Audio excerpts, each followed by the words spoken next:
Today marks the 1-year anniversary of lockdown in the UK. I suspect that most of us didn't understand what would unfold as the weeks and months went on, and how utterly life-changing the pandemic has been. The restrictions have been the most severe on everyday life in the UK since World War II, and not one person has been left untouched to some extent. The pandemic has swept across the world, and every country is endeavouring to respond as it seems best to them. We've learnt a new language: lockdown, furlough, masks, hands, face, space, roadmap.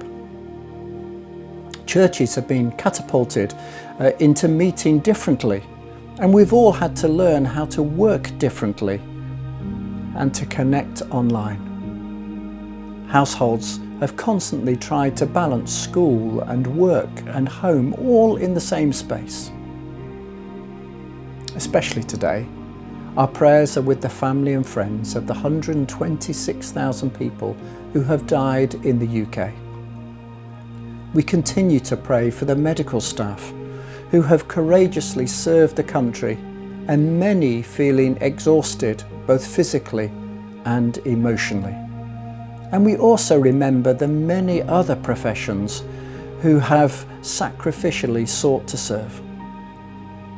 Our thoughts with the many thousands who have lost their jobs and wondering how to make ends meet. We stand with the many who have missed significant events, weddings, the birth of a child, and we remember those who have been unable to meet their loved ones. I've been so encouraged by the way the Baptist churches across the West Midlands have responded to this pandemic.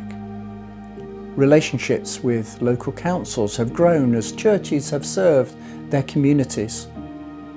Collections and distribution of food parcels, provision of essential equipment and clothing, befriending schemes, practical help, daily and weekly online activities, cooking and distribution of meals, support for the lonely and isolated, sewing of personal protection items, messages of support, help with technology, pastoral care, not to forget sustaining one another spiritually, and the list could go on. May we continue to honour God, support one another, and serve our communities.